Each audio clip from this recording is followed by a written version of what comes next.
नमस्कार दोस्तों। एक बार फिर स्वागत है आपका हमारे YouTube चैनल पे, जिसमें आज आपके लिए लेके आए हैं हमारा पर्यावरण से जीव विज्ञान के महत्वपूर्ण प्रश्न तो भाग 9। जिन साथियों ने अभी तक हमारा भाग 8 तक नहीं देखे हैं वो हमारे YouTube क्लास पे आके देख सकते हैं। 10वीं कक्षा पे आधारित प्रश्न है। सभी प्रश्न जो हैं बैंकिंग, एसएससी और रेलवे एग्जाम के लिए इम्पोर्टेंट होते हैं। ठीक है, ये चलते हैं आज का अगला प्रश्न की ओर। आज का हमारा पहला प्रश्न है, मनुष्य लोहा किससे प्राप्त करता है? मनुष्य शरीर में जो है लोहा का प्राप्त होता है, वो किससे होता है? वो होता है पालक से। पालक में आयरन की मात्रा सबसे अधिक पाई जाती है और आयरन मनुष्य इसी से प्राप्त करते हैं। किससे? पालक से। ठीक है, अगला प्रश्न हमारा है, मनुष्य शरीर में औसतन ऑक्सीजन तत्व कितना परसेंट है? देखिए, मानव शरीर में औसतन ऑक्सीजन का बोल रहा है, क्या बोल रहा है? ऑक्सीजन का प्रतिशत बोल रहा है। तो वो लगभग के लगभग 50%, 50% के लगभग में होता है। Option number B, option number B सही है। ठीक है, ध्यान दीजिएगा। अगला प्रश्न हमारा है, निम्नलिखित में से कौन सा आयोडीन का सर्वोत्तम स्रोत है? देखिए, आयोडीन का सर्वोत्तम स्रोत जो है निम्न में, मूली नहीं, शैवाल। देखिए, शैवाल जो है वो आयोडीन का सर्वोत्तम स्रोत है। ऑप्शन नंबर सी, शैवाल। ठीक है, अगला प्रश्न हमारा है, मछलियों के यकृत के तेल में किसकी प्रचुरता होती है? देखिए, यकृत के तेल में मछली का जिगर का तेल, यकृत का तेल जो बोले हैं, इसमें विटामिन डी का प्रचुर मात्रा होता है।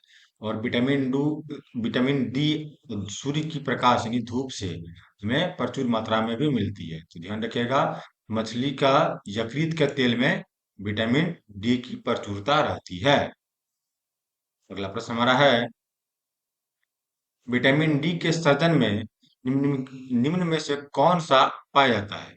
विटामिन डी के सर्जन में, देखिए, क्या पाया जाता है? विटामिन डी का रासायनिक नाम बोले तो एक प्रकार से वो होता है कैल्सी कैल्सीफेरॉल। ठीक है, calciferol. Option number B, calciferol. D का कैल्सीफेरॉल होता है नाम, रासायनिक नाम। अगला प्रश्न हमारा है, विटामिन का रासायनिक नाम क्या है? देखिए, यहाँ पर सिर्फ विटामिन दिया है। विटामिन का रासायनिक नाम जो है वो टेकोफेरल होता है। ठीक है, टेकोफेरॉल। विटामिन विटामिन ई होना चाहिए था, ध्यान दीजिएगा, थोड़ा सा आप लोग भी देख लीजिएगा। विटामिन ई का जो नाम, रासायनिक नाम है, वो टेकोफेरल होता है। हाँ, इसका शॉर्ट फॉर्म फॉर्मूला भी आता है नाम को याद करने के लिए। सबका vitamin A, B, C, D, सबका रासायनिक नाम अलग अलग है। तो विटामिन ई का जो नाम है, लग रहा है वो टेकोफेरॉल होता है। ध्यान दीजिएगा थोड़ा इस क्वेश्चन में आप लोग भी। ठीक है, कमेंट करके बताइएगा। अगला प्रश्न हमारा है, मानव शरीर में रक्त का थक्का किस विटामिन की से बनता है? रक्त का थक्का बनाना है मानव शरीर में, तो उसमें विटामिन के लगता है। क्या लगता है? विटामिन के की उपस्थिति के कारण रक्त को थक्का बनने में सहायक होती है। ठीक है, ऑप्शन नंबर सी। अगला प्रश्न हमारा है, दांतों में निम्नलिखित में से क्या होता है? देखिए, दांत में जो होता है आदमी का, उसमें कैल्शियम होता है। क्या होता है? कैल्शियम होता है। कैल्शियम के कारण दांत मजबूत होती है। ठीक है, अगला प्रश्न हमारा है, निम्नलिखित में से किस तत्व का संबंध दांतों की विकृति के साथ है? देखिए, दांतों की विकृति के साथ क्या है? वो है फ्लोरीन। क्या है? फ्लोरीन। ऑप्शन नंबर सी।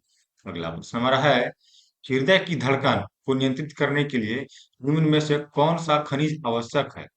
हृदय की धड़कन को नियंत्रित करने के लिए पोटेशियम की आवश्यकता होती है। किसकी? पोटेशियम। Option number A. अगला प्रश्न हमारा है, सागरीय खरपतवार किसका महत्वपूर्ण स्रोत है? सागरीय खरपतवार, धरती में जितना भी चीज है सभी कुछ न कुछ उपयोग में लाई जाती है। तो जो समुद्री खरपतवार होती है, इससे हम लोग आयोडीन प्राप्त करते हैं। आयोडीन प्राप्त करने की प्रक्रिया क्या होती है? समुद्री घासों को इकट्ठा करके जलाते हैं, उसे उससे फिर आयोडीन प्राप्त करते हैं। ठीक है, अगला प्रश्न हमारा है, पालक के पत्तों में किसकी मात्रा सबसे अधिक होती है? देखिए, पालक की पत्तों में ऑप्शन नंबर ए होना चाहिए आयरन। अभी ऊपर आप लोग को एक क्वेश्चन मिला था, इसका रनिंग क्वेश्चन है। पालक के पत्तों में आयरन लोहा की प्रचुरता रहती है। ठीक है। अगला प्रश्न हमारा है, निम्नलिखित में से किसकी कमी से दंत क्षय होता है? देखिए, दांत झड़ने लगता है, दंत क्षय किसकी कमी से? फ्लोरीन की कमी से दंत क्षय होने लगता है। Option number A, fluorine. ठीक है। अगला प्रश्न हमारा है, किसमें भरपूर लौह तत्व पाया जाता है? देखिए, लौह तत्व सबसे अधिक जो है वो हरी सब्जियों में पाई जाती है। किसमें? हरी सब्जियों में। Option number A. अगला प्रश्न हमारा है, इनमें से कौन सा इनमें से वसा कौन विलेय नहीं है? देखिए, कौन सा वसा जो है वो विलय नहीं होता है? वो विटामिन बी जो है वो विलय नहीं होता है। ठीक है। विटामिन सी विलय है, विटामिन डी तो सूर्य का प्रकाश ही है, लेकिन इसमें जो है वसा के रूप में विटामिन डी जो है वो विलय नहीं होता है। ठीक है। अगला प्रश्न हमारा है, जापानी इनफेलेसाइट, ठीक है, जापानी इन्फेलेसाइटिस का कारक है, क्या है? जापानी इन्फेलेसाइटिस का कारण जो है होगा विषाणु। विषाणु के कारण ऐसा होता है। ठीक है। Option number B. अगला प्रश्न हमारा है, ईईजी से जिस जिस अंग की कार्य प्रणाली प्रकट होती है वह है? ईईजी। ईईजी को क्या बोलते हैं? ईईजी से ये इलेक्ट्रोग्राफी है, ये इससे मस्तिष्क का, किसका? मस्तिष्क का कार्य प्रणाली प्रकट होती है। ठीक है।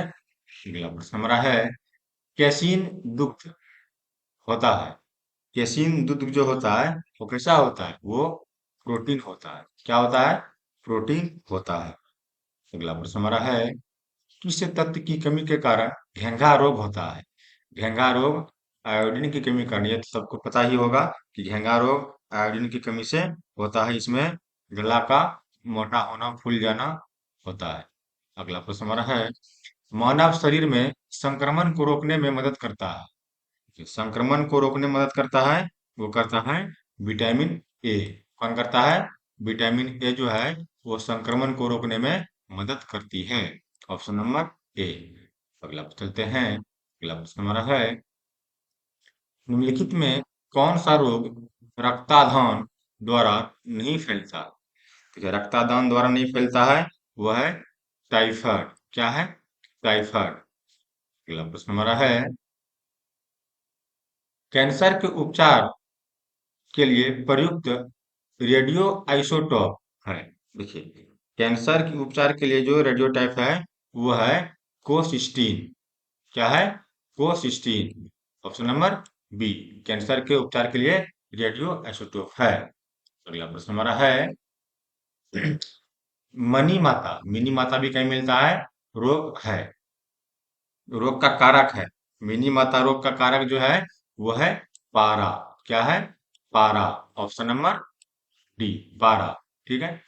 अगला प्रश्न हमारा है, सनसाइन विटामिन है?